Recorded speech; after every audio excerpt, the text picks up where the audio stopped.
Welcome back to Local Edition. I'm Brad Pomerance. Thanks so much for joining us again. Our guest is Stephen Edwards. Mr. Edwards is a national real estate expert. He has looked extensively at the Los Angeles market, the entire market, and I want to talk to you about our wonderful region, which just got hammered by this recent economic downturn.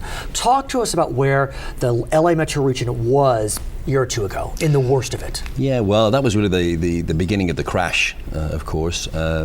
People had started to realize that the value of real estate was not what they paid for it, and people were hurting, and the market started to come down, mostly because of what had happened on Wall Street. Right. People were able to get loans that they really couldn't afford, but they believed and were told that we're going to be able to sell that real estate in a couple of years. And that's really the key, because, look, I don't want to take away the personal responsibility element, but there was a lot of predatory practices going on with these loan brokers and real estate agents. Am I right? Absolutely, absolutely, Brad. And you know, when you say about predatory loan practices and taking responsibility, a lot of people have come to realize that paying on that loan is not really something of a moral issue. It's a business issue. I mean, people are in business. Morgan Stanley walked away from 5 major office buildings in San Francisco because it didn't make any sense for them to stay in them anymore.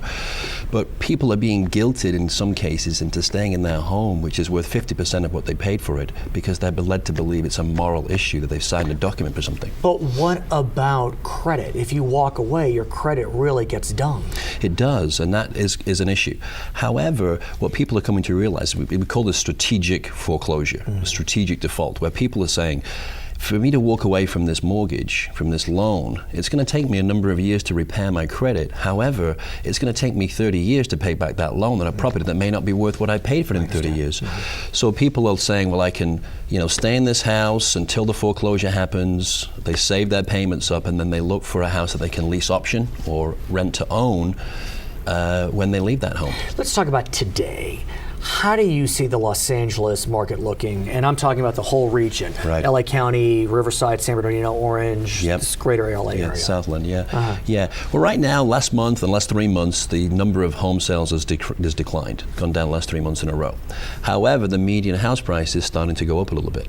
So not huge. In LA, it's about 3% year over year from the same time last year to now. In the Southland area, it's about 7.5%. It's gone up about 7.5%. So it depends a little bit on where you live in that area.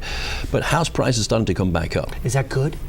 It is good. It's saying that there's a little bit more confidence in the market. And really, that's been held down because it's so difficult for so many people to get a mortgage when they want one. That's what's amazing is we talk about TARP and all the programs that have been pushed forward to loosen credit. I don't know if I see credit being loosened. It really isn't. It's very, very tight right now. The banks are very, very scared about what's going on in the marketplace, of how people are, there's no very few jobs out there. They're not sure these jobs are going to come back.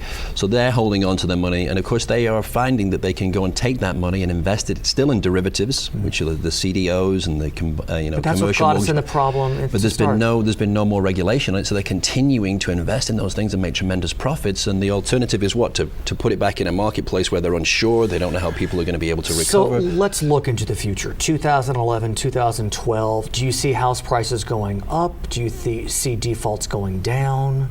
Well, defaults are going down. There are about 25% fewer defaults right now than there were a year ago. So we're starting to see that happen.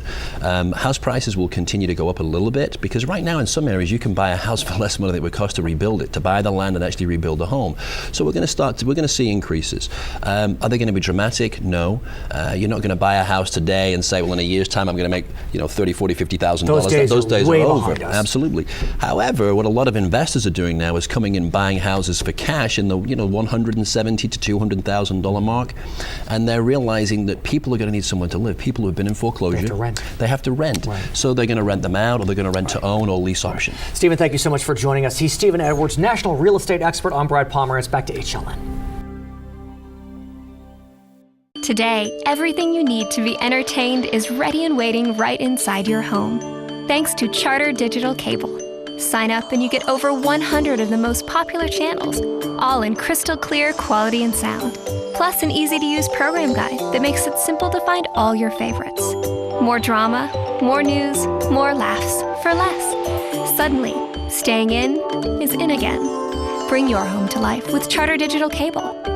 Call today.